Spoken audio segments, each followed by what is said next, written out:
ओम शांति। आज जो मीठे बाबा की मुरली है ये 2007 की पहली मुरली है, 18 जनवरी की मुरली है। लेकिन मुरली से समझ में आता है कि जैसे बाबा किसी भी एक बात की गहराई में न जा कर के बच्चों का जो लक्ष्य है, जिसके लिए ये पढ़ाई शुरू हुई, यज्ञ का कार्य शुरू हुआ, उस बात पर बार बार लेकर आते हैं कि कब बच्चे बाप समान बनेंगे। जैसे बाबा बच्चों को उनके लक्ष्य की स्मृति दिला रहे हूँ और कह रहा है कि कोई बहाना नहीं चलेगा, कोई टालने की भाषा नहीं चलेगी, बस अब आप समान बनना है, अब घर चलना है, फिर नए राज्य में आना है। बाबा को अभी कोई बहाना नहीं सुनना, जो प्रतिज्ञा करी है उसका पालन करना है। तो सबसे पहले तो क्योंकि 18 जनवरी की मुरली है, स्नेह का दिवस होता है, ब्रह्मा बाबा का स्मृति दिवस है। ब्रह्मा बाबा ने आज के दिन 69 में अपना पुराना शरीर छोड़ा और अव्यक्त स्थिति को प्राप्त किया। जो बाबा कई बार कहता है कि सेवा की गति तीव्र हो सके उसके लिए कपड़ा और कमरा बदला।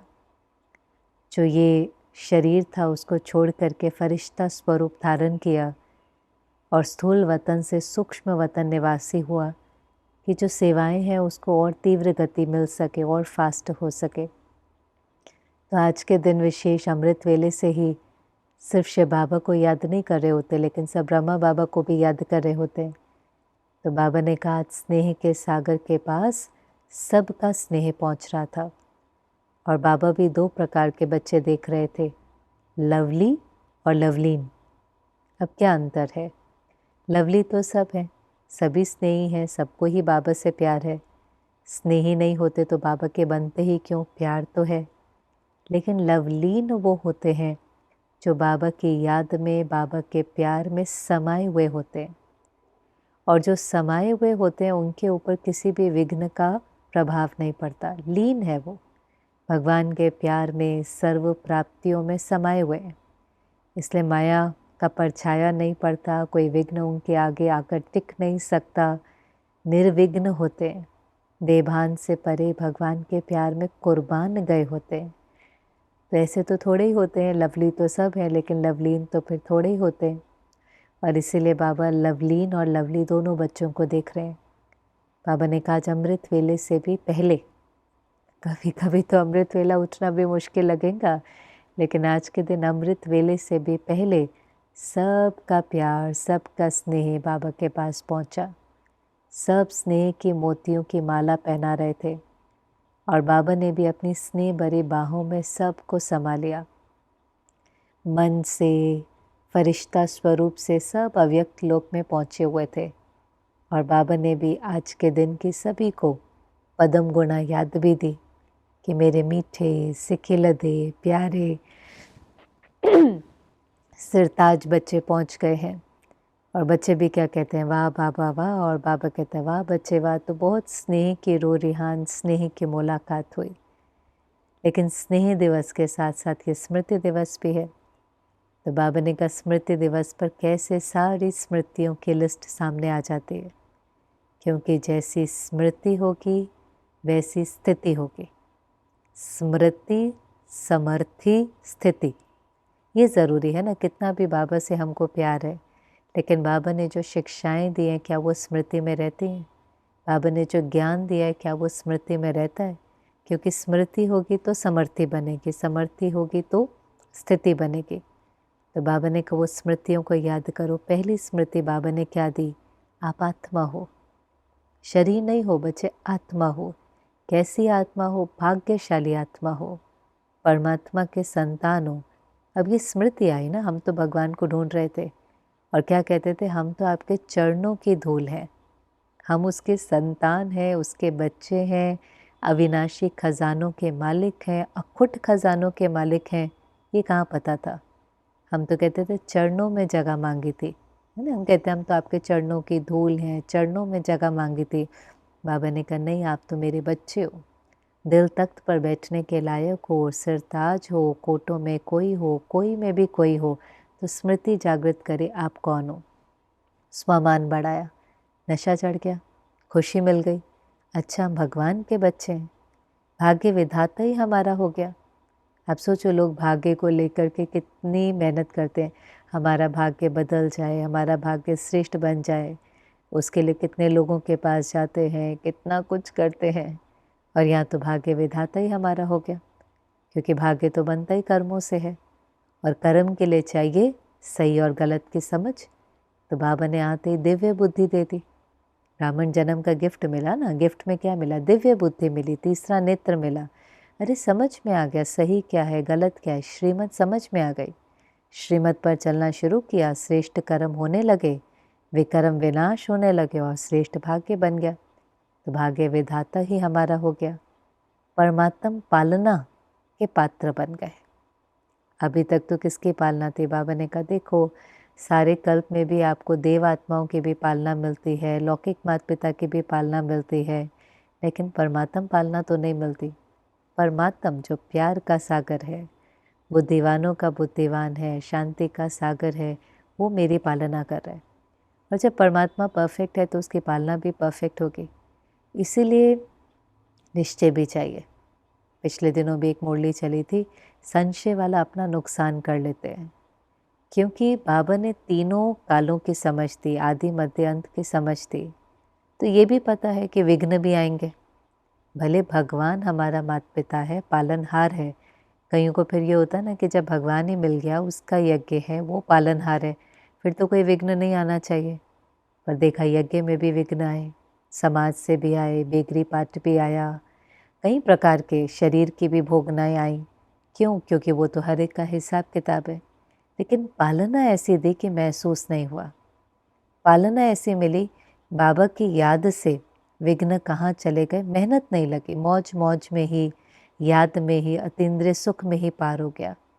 लेकिन अगर संशय होता तो फिर लगता अच्छा भगवान मिलने के बाद भी ऐसा होता है, धन का भी नुकसान होता है, तन को भी बीमारी होती है, तो भगवान मिलने का फ़ायदा क्या है?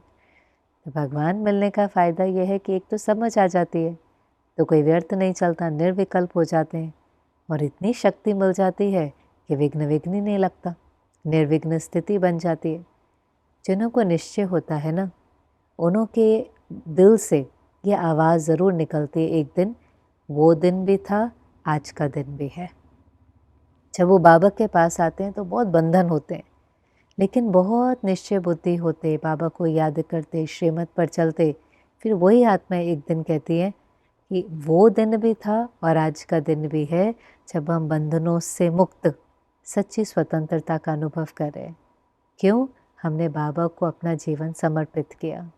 समर्पित करना माना हमने अपना मन वचन कर्म भगवान के श्रीमत अनुसार चला, अपना अंतिम जन्म उसकी श्रीमत के अनुसार चला, चाहे वो पवित्रता की बात थी, ब्रह्मचर्य की पालना थी, खान पान की शुद्धि थी, किसी को दुख नहीं देना, दुख नहीं लेना, सबको सुख देना, समय संकल्प श्वास सफल करना। जितना जितना हम बाबा के श्रीमत पर चलते हैं, हम बंधन मुक्त बनते जाते हैं। और फिर धीरे धीरे कर्मातीत अवस्था भी आ जाती है कि कर्म कर रहे हैं लेकिन उसके प्रभाव से बिल्कुल नहीं आ रहे हैं। तो बाबा तो यही कहता है कि बहुत नशा और बहुत खुशी होनी चाहिए कि भगवान हमारा पालनहार है, भाग्य विधाता ही हमारा हो गया। और जहाँ मेरापन होता है, क्योंकि बाबा मिलने के बाद हम क्या कहते हैं, तेरा बाबा तो नहीं कहते, मेरा बाबा। मेरा बाबा, ये जो गोल्डन चाबी है, ये जो स्नेह से अंदर निकलता है, मेरा बाबा। तो बाबा ने कहा जहाँ मेरापन होता है वहाँ याद करना नहीं पड़ता, वो याद अविनाशी हो जाती है, वो याद सहज हो जाती है। मेरा सहज याद आता है, जैसे दुनिया में भी होता है, मेरा बच्चा, मेरा हॉस्पिटल, मेरा घर, मेरा धंधा। जहाँ मेरा है वहाँ बुद्धि जाती है। आपको बच्चे की फ़ोटो सामने नहीं रखनी पड़ती कि उसको याद करें। भगवान के लिए तो क्या करेंगे, अलग स्थान, अलग समय, अलग से मूर्ति, अब बैठ करके उसको याद करो। लेकिन बच्चे के साथ तो कभी ऐसे नहीं करते। मेरापन है, चलते फिरते उठते बैठते सोते उसकी याद रहती है। ठीक है, उसने खाया, वो पढ़ रहा है, उसकी तबीयत तो ठीक है, उसके साथ कितने प्रकार के संकल्प चलते हैं, मेरापन है। तो यहाँ भी मेरा बाबा कहते ही एक तो वर्षे के अधिकारी भी हो गए और साथ साथ बेफिक्र भी हो गए, क्योंकि मेरा बाबा है, बाकी सब कुछ मेरा सो तेरा, मेरा बाकी सब तेरा। बाबा आप संभालो, आप जिम्मेवार हो, और मेरा कौन है बाबा। तो वो मेरेपन की स्मृति से भी नशा और खुशी बनी रहती है। और इसीलिए बाबा ने कहा 18 जनवरी का जो दिन होता है वो स्नेह का दिन है। इसे किसी को भी याद करने में मुश्किल नहीं होती। एक दिन के लिए बाबा कहते सब माया को विदाई दे देते हैं, छुट्टी दे देते हैं, लेकिन अब सदा के लिए छुट्टी देनी है ना। लेकिन वो सदा की छुट्टी कैसे हुई? क्योंकि स्नेह में समाये हुए थे। एक दिन क्यों माया का परछाया नहीं पड़ा? क्यों? क्योंकि बाबा की छत्र छाया में थे। सवेरे से ही याद थी, वही चिंतन था, परमात्मा चिंतन था, बाबा के मदद के अनुभव, बाबा ने किस प्रकार से मेरी पालना करी, बाबा से मैंने क्या क्या प्राप्तियां करी। नशा, खुशी कोई व्यर्थ ही नहीं है। माया भी क्या है? कमज़ोर संकल्प ही तो है ना। कोई ना कोई कमज़ोर संकल्प, व्यर्थ संकल्प, नेगेटिव संकल्प, पास्ट फ्यूचर के संकल्प चलने शुरू हो जाते हैं, फिर याद जो है वो भूल जाती है। तो बाबा चाहता है कि अभी 70 साल हो गए, उससे ऊपर हो गए, बाबा को आए भी, अभी तो समाप्ति का समय है। इसलिए इसको न्यारा प्यारा वर्ष, स्नेही सहयोगी वर्ष, समाधान वर्ष, अभी ऐसा वर्ष मनाएं कि मुक्ति के गेट खुल जाएं। मुक्ति वर्ष मनाएं, मुक्ति वर्ष। पर बाबा ने कहा कौन मुक्ति वर्ष मना सकता है? जो पहले खुद मुक्त होगा। आप ही अगर मुक्त नहीं होंगे, हद के बंधनों में फंसे हुए होंगे, दुख दर्द उदासी चिंता का अनुभव करते होंगे, तो औरों को कैसे मुक्त करेंगे? औरों को मुक्त करना है तो पहले खुद को मुक्त करना पड़ेगा। स्व परिवर्तन से विश्व परिवर्तन होगा। बहुत सुंदर बाबा ने एक लाइन कही, आपको पुरुषार्थ करके अपनी अवस्था बनानी है, आने वाले तो आपके अवस्था से ही परिवर्तन हो जाएंगे। उनको मेहनत नहीं करनी पड़ेगी। अब ये भी ड्रामा में पार्ट है, लेकिन प्रारब्ध का पार्ट भी तो हमारा ही है ना। जो लास्ट में आएंगे उन्हों के जीवन मुक्ति का पार्ट भी थोड़ा ही है। हाँ, मुक्ति का पार्ट तो है, घर के गेट खोलेंगे, लंबा समय वहाँ पर रहेंगे, लेकिन फिर भी बाबा कहता है चाहे भक्त आत्माएं हैं, चाहे दुखी आत्माएं हैं, चाहे कमज़ोर हैं, हम ब्राह्मण भी हैं, सबको अभी होता है अभी जाना है। और बाबा को तो गेट खोलने में कोई समय नहीं लगेगा, सब तैयारी हो रखी है। पर क्या हम तैयार हुए हैं? प्रतिज्ञाएं तो बहुत करते हैं। अभी इस बार की मुरली और पिछली मुरली की जो लहर है वो काफ़ी सिमिलर है। बाबा ये कहते हैं बहुत प्रतिज्ञा करते हो, फाइल के फाइल जमा हो गए, लेकिन दृढ़ता का ठप्पा नहीं लगाते, दृढ़ नहीं होते। दृढ़ता किसको कहते हैं? जान चली जाए पर जो हमने संकल्प किया है, जो हमने वचन किया है, वो नहीं जाना चाहिए। डिटर्मिन्ड, तो ही तो सफलता मिलेगी ना। तो जिस भी बात की दृढ़ता करते हैं, जो भी छोड़ने का, चाहे क्रोध है, लोभ है, इच्छा है, ईर्ष्या है। अभी तो एक एक पर बाबा क्लास नहीं कराता, पर कहता है आप देखो, अपना पोता मेल देखो, अपना चार्ट देखो, किस चीज़ को छोड़ना है, क्या है जो अभी तक अटक कर रहा है, हमें संपूर्ण बनने में सहयोगी नहीं बन रहा है। फिर प्रतिज्ञा करो। अच्छा, जब प्रतिज्ञा करते हैं, बाबा के सामने हाथ उठाते हैं, मन का हाथ उठाते हैं, बाबा कहता मदद मिलती है। आप भगवान के सामने हिम्मत करते हो अपने को परिवर्तन करने की, कि हम किसी को ब्लेम नहीं करेंगे, हम कंप्लेन नहीं करेंगे, हम बहानेबाजी नहीं करेंगे, हम आलस्य अलबेलापन नहीं करेंगे। बाबा हम बदलेंगे, हम दिल से संकल्प करते हैं हम बदलेंगे। और फिर हम हाथ उठाते हैं, सिर्फ शरीर का हाथ नहीं लेकिन मन का।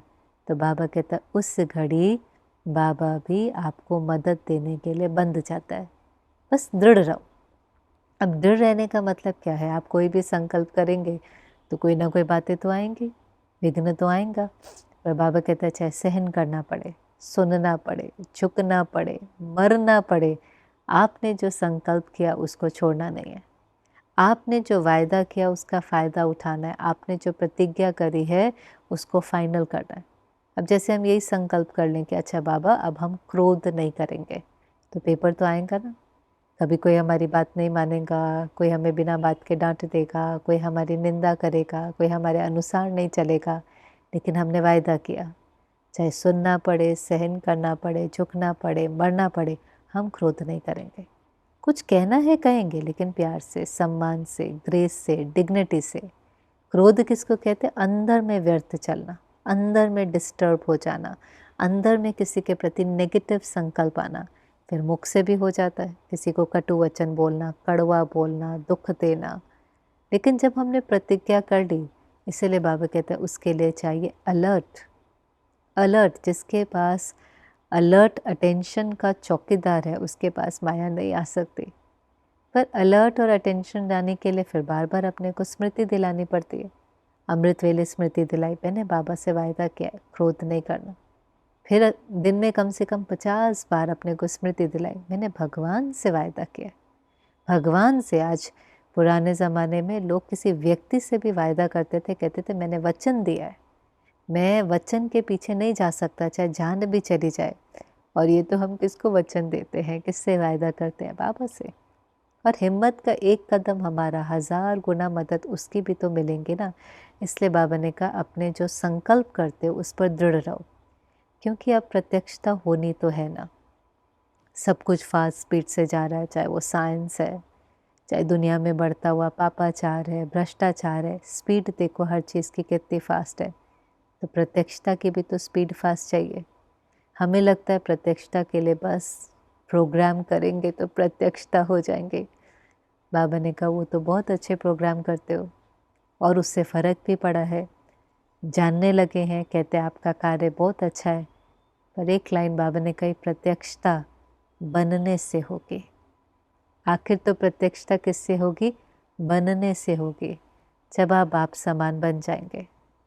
आज आप देखो कोई एक साधु संत भी होता है, लेकिन बहुत अपने पर मेहनत करके, बहुत उसके अगर आचरण शुद्ध हो, तो उस एक से भी अनेकों की सेवा हो जाती है।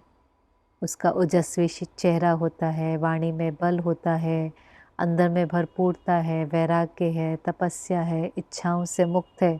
तो ऐसे भी हमने दुनिया में देखे जो 1 लाखों करोड़ों का जीवन परिवर्तन करने के निमित्त बने, क्योंकि उस एक ने अपने को बदला। हम तो कितने सारे हैं, अगर ये मेहनत करके थोड़ा अपने को बदले, काम क्रोध लोभ मोह अहंकार पर जीत प्राप्त करें, सर्वगुण संपन्न 16 कला संपूर्ण बने, श्वासोश्वास बाबा को याद करें, अपना हर सेकंड सफल करें, बने, तो फिर प्रत्यक्षता में देरी नहीं होगी। लोग देखना चाहते, सुन करके थक गए हैं। इसलिए बाबा ने कहा भले वो प्रोग्राम भी करो, लेकिन बाबा चाहता है कि अभी कब तैयार कब होंगे, पहले आप तैयार होंगे तो ही तो बाप प्रत्यक्ष होगा ना। तो बाबा ने कहा जो भी प्रोग्राम करते हो उसमें अब एक एडिशन करो। अभी मनसा वाचा कर्मना से जब सेवा करते हो तो स्नेही और सहयोगी भी बनो।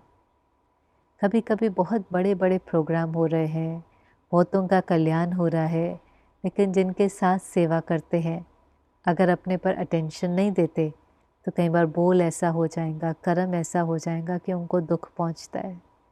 तो इसीलिए चाहे वो बाहर के सेवा साथी हैं, चाहे ब्राह्मण परिवार के साथी हैं, अंदर में ऐसा अपने ऊपर अटेंशन हो कि मुझे स्नेही सहयोगी बनना है। कोई ऐसा बोल नहीं बोलना जो उनका दिल दुखे। बाबा ने कहा अभी तक ये कहते हैं बोलना पड़ता है, कहना पड़ता है, देखना पड़ता है। फिर बाबा भी क्या कहेंगे, लास्ट में यही कहेंगे अच्छा देखना पड़ता है, फिर आप भी देख लेना।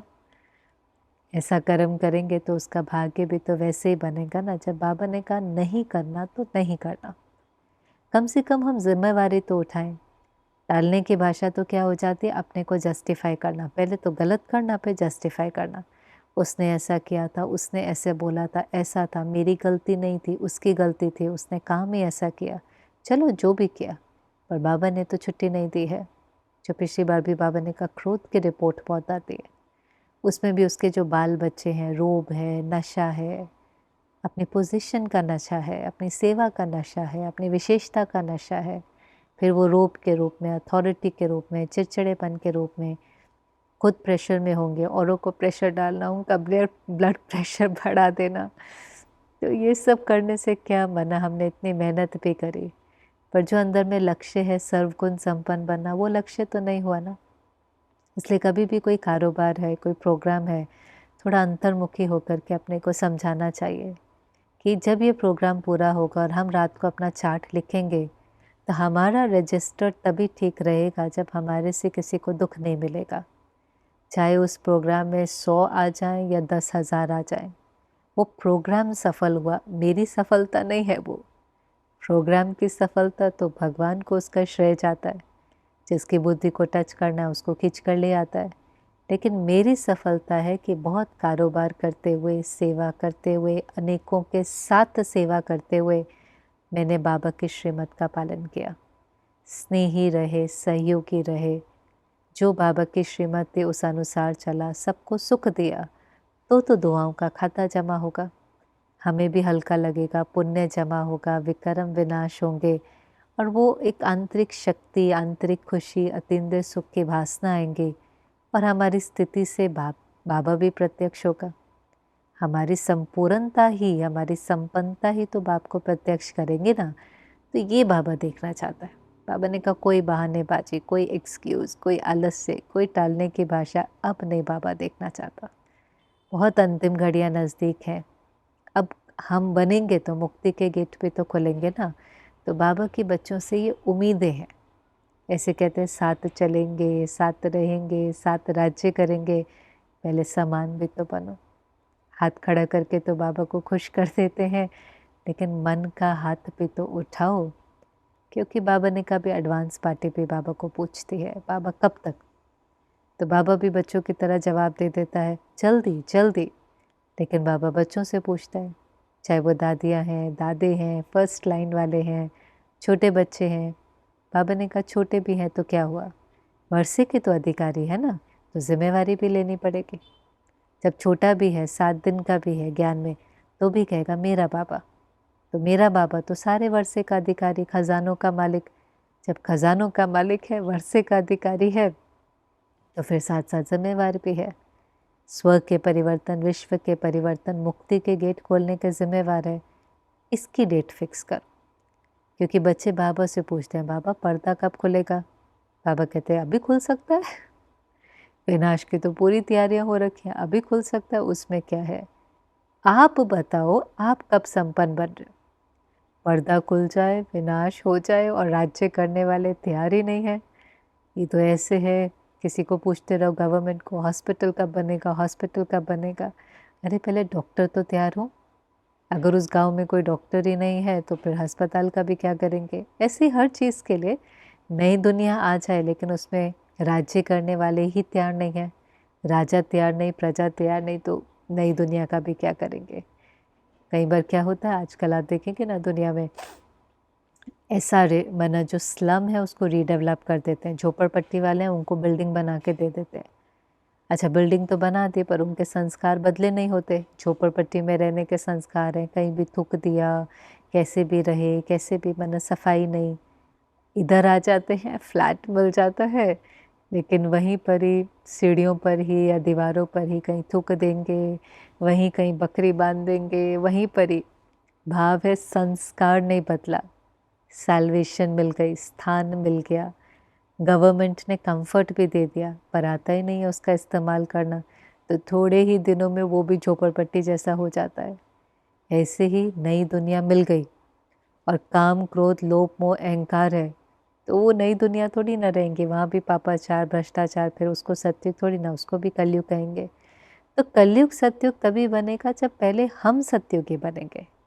हम सत्युगी बनेंगे, हम अपने अंदर दैवी संस्कारों को इमर्ज करेंगे, हम संपन्न संपूर्ण निर्विकारी बनेंगे, तो बाबा ने कहा सत्युग आ जाएगा।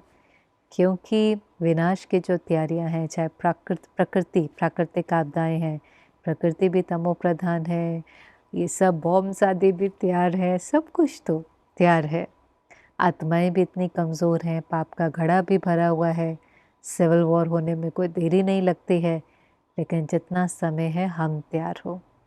तो जो मुरली थी, समझ में आ रहा था कि बाबा कह रहा था बच्चे बस अभी जल्दी करो, अभी जल्दी करो। आप कोटू में कोई, कोई में भी कोई हो, आपसे बाबा की उम्मीदें हैं। ड्रामा में आपका पाठ नूंदा हुआ है, आप अलबेले नहीं हो सकते, आप ड्रामा पर नहीं छोड़ सकते, आपको पुरुषार्थ करना है। ड्रामा आपसे पुरुषार्थ कराएगा, बाबा आपको सहयोग देगा, लेकिन आप भी अपने अंदर वो उमंग भरो, अलबेले नहीं हो। समय को समझ करके, समय की मांग को समझ करके, इस समय जो पुरुषार्थ होना चाहिए तीव्र गति का, वो करना है। क्योंकि माया अपनी तरफ खींचने की कोशिश तो करती है ना, माया का राज्य है, जाने वाला है, तो इस समय देखो माया का कितना विस्तार है, कितने प्रकार से मन को अपनी तरफ खींचने की कोशिश करती है, कितना प्रलोभन, कितना टेम्पटेशन, कितनी आसक्ति, कितने साधन, कितनी इच्छाएं, ये सब क्या है? माया का जाल है। किसी न किसी में फंसाने की कोशिश करती है और फिर बाबा भूल जाता है, प्राप्तियां भूल जाती हैं, समय का महत्व कम हो जाता है। पर बाबा जैसे मुरलियों से स्मृति दिला रहा हो, बच्चे समय को समझो, कौन मिला है उसकी स्मृति में रहो, और क्या करना है, क्या हमारा लक्ष्य है, वो बिल्कुल भी आपको भूले नहीं। और फिर तो लास्ट में बाबा के पास जो पत्र आए थे, ईमेल आए थे, आज के दिन तो बाबा ने कहा बांधेलियाँ भी बहुत याद करती हैं, स्नेह का दिन है, सबका स्नेह पहुंचता है और बाबा भी सबको खूब याद और खूब दुआएं दे रहा है। तो मुरली से यही लगता था कि हम भी देखें, अपने अंदर झांकें, किस चीज़ को परिवर्तन करना है, थोड़ा उसमें दृढ़ता लेकर के आएँ, अटेंशन लेकर के आएँ और बाबा को प्रत्यक्ष करने के लिए पहले अपने को प्रत्यक्ष करें, हम वो बन जाएं। यही हमारा, जैसे बाबा के प्रति जैसे कहते हैं ना, अपने गीत है, तुमने किए पूरे अरमान हमारे, हम भी करें पूरे अब अरमान तुम्हारे। तुमने तो किए पूरे, प्यार भी दिया, दुलार भी दिया, ज्ञान भी दिया, समझ भी दिया, तीसरा नेत्र भी दिया, दिव्य दृष्टि, दिव्य बुद्धि भी दिया और वर्षे का अधिकारी भी बनाया, बहिष्ट की सौगात दी, सब अरमान तो पूरे किए, ब्राह्मण परिवार भी दिया, सब कुछ दिया। लेकिन अब हम भी करें अरमान, जो आपके अरमान है, जो बाबा की उम्मीदें हैं, जो आशाएं हैं, वो हम भी पूरे करें, चाहे उसके लिए हमें कुछ भी सहन करना पड़े। अब हम सबको सहनशीलता की मूर्ति बनना ही है। तो ये बहुत बाबा के शक्तिशाली महावाक्य थे। ओम शांति।